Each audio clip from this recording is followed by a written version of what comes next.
Olá, bem-vindos de volta.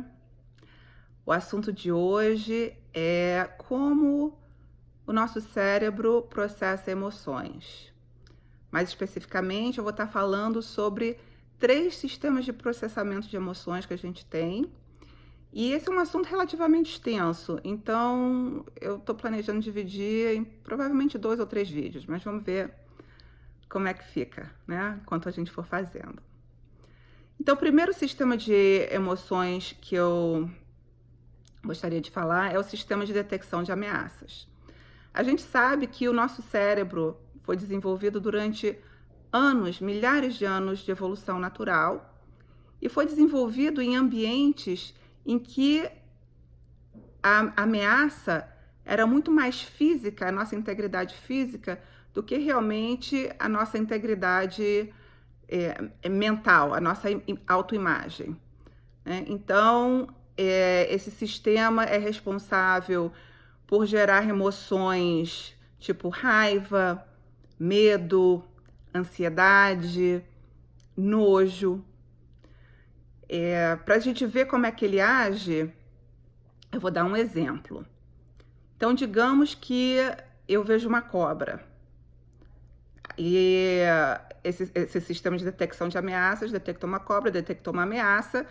A maneira que ele vai fazer para eu me proteger ele vai me fazer sentir medo. E quando eu sentir medo, eu vou ter 3 opções. Eu vou reagir posso reagir de dessas 3 maneiras que eu vou falar. Eu posso atacar, tentar matar a cobra.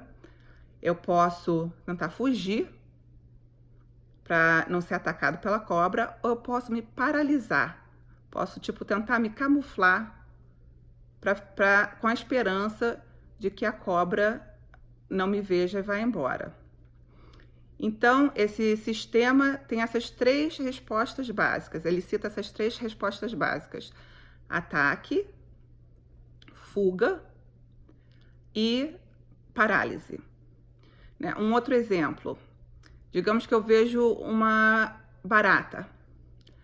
A barata não necessariamente me dá medo, mas me dá nojo. E por que ela é uma ameaça?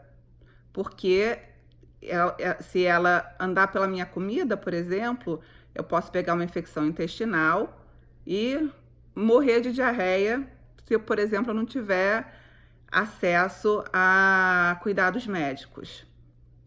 Então, a gente vê que esse sistema de detecção de ameaças é um sistema que está ali para nos proteger. E ele nos protege através dessas emoções que ele gera, são emoções negativas, mas que são necessárias para nos alertar de que tem alguma coisa errada. Então, por exemplo, se a gente vê a situação política, tá? E eu não tenho nenhum partido, nenhuma filiação política, isso é só um exemplo. E a gente vê alguma coisa que a gente encara como injusto, né? É uma ameaça, porque a gente precisa de justiça, né? Se a gente não tivesse justiça dentro das nossas tribos lá atrás, há milhares de anos, a gente poderia morrer de fome se a comida não fosse repartida igualmente, por exemplo. Então, nosso cérebro detecta alguma injustiça que faz a gente ter raiva, sentir raiva, para a gente tentar ter um impulso de remediar a situação. Nesse caso, muitas vezes não tem como. Mas foi um exemplo para demonstrar como essas emoções que a gente considera como negativas, que elas realmente não são prazerosas, mas elas têm um propósito evolutivo de nos alertar de que alguma coisa não está certa, de que existe alguma ameaça. Então, para lembrar, essas emoções são raiva, medo, ansiedade, nojo, né? São reações mais negativas, as que estão associadas com esse sistema de detecção de ameaças. E como esse é um sistema que é extremamente importante para a nossa sobrevivência, como eu já disse anteriormente, esse cérebro tem sido desenvolvido por milhares e milhares de anos. Então, lá atrás, quando a gente vivia no meio dos animais selvagens, Se a gente não tivesse alerta às ameaças ao nosso redor o tempo todo, era muito fácil a gente virar comida. Então, o nosso cérebro foi desenvolvido com uma tendência para o negativo. É muito importante, foi muito importante para a gente, não é mais, mas a gente continua com o cérebro assim, mas foi muito importante a gente estar olhando, alerta o tempo todo para ver de onde poderiam vir os perigos. Porque se a gente soubesse de onde viria o perigo, a gente podia se precaver para sobreviver. Então, por exemplo, como é que isso se manifesta, essa tendência ao negativo se manifesta no nosso contexto de civilização atual? Digamos, por exemplo, que eu faço uma apresentação e 98% da apresentação sai perfeita. Eu falo bem, consigo expressar as minhas ideias, mas 2%, em algumas situações, eu gaguejo, ou falo alguma coisa errada, ou esqueço o que eu ia dizer. Quando acabar a apresentação, certamente o meu foco vai ser nos 2% que não foram certos, que não deram certo. Isso porque eu vou estar ativamente avaliando a minha performance para ver aonde existe uma ameaça à minha reputação, por exemplo. Quando eu dou uma palestra, eu geralmente tenho o desejo de ser respeitada, querida, né, apreciada pelas pessoas que estão escutando.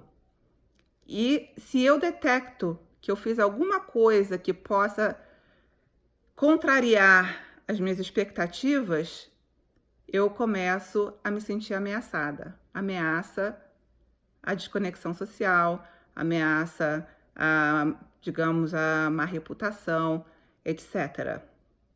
Então, a gente vê como um sistema que foi desenvolvido inicialmente para nossa sobrevivência física, hoje em dia, ele meio que já não serve mais tanto assim, mas continua tão ativo quanto ele sempre foi. E por que é importante a gente saber disso? A importância, a meu ver, vem de que muitas vezes a gente se culpa, acha que tem alguma coisa de errado na gente porque a gente tem raiva, né? Porque a gente fica ansioso e porque a gente tem todos esses sentimentos negativos. E saber que esses sentimentos negativos são uma maneira da gente se proteger e são uma maneira natural da gente se proteger, eu acho que tira muito a culpa, tira muito a carga pesada que muitas pessoas têm em relação a se sentir dessa forma. Agora, o que é importante ressaltar é que não é só porque existe uma predisposição biológica a gente tá procurando negativo e a gente ter essas emoções negativas, isso não quer dizer que a gente não tenha responsabilidade sobre as nossas ações. Pelo contrário. Por quê?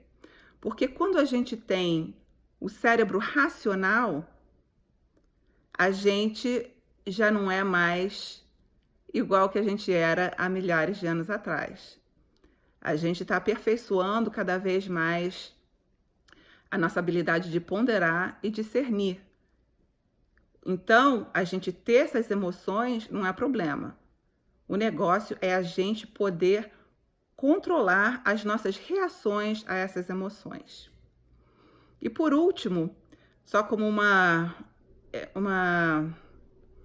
informação, acho que relevante para todos nós, é que esse sistema, o nosso corpo foi feito para aguentar esses picos de estresse, de emoções negativas, por pouco tempo. Então, você vê, a zebra, ela é atacada por um leão.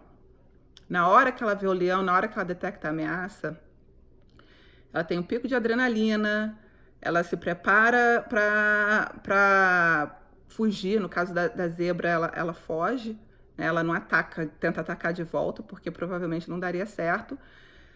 Ela foge, ela fica estressada, mas depois que o ataque passa, quando a zebra consegue sobreviver, ela volta ao estado natural de relativo relaxamento, né? Claro que ela está sempre olhando para um lado, olhando para o outro, para ver se o leão não está vindo, mas ela não está pensando mais naquilo.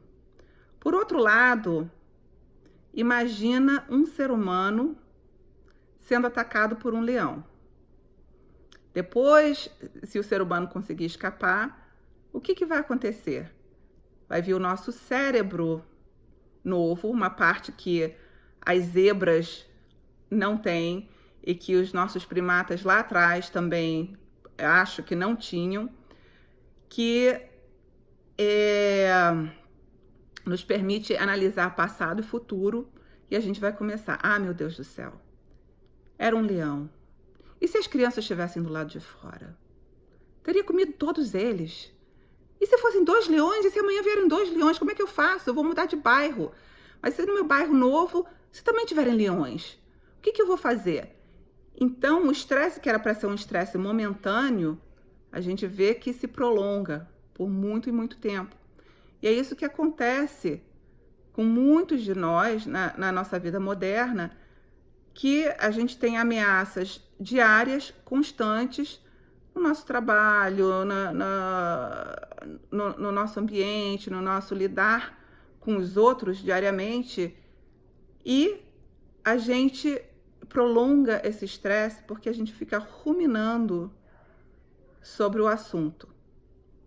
Aliás, né, só um parênteses aqui, para combater a ruminação não existe nada melhor do que meditação e mindfulness, né? Mas isso a gente pode até explorar algum outro dia.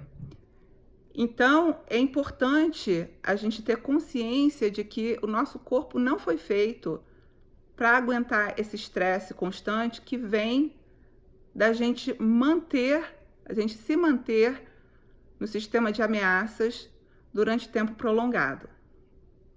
E a nossa obrigação, se a gente quiser manter uma mente saudável, um corpo saudável, tentar, sempre que possível, sair dessa ativação desse sistema.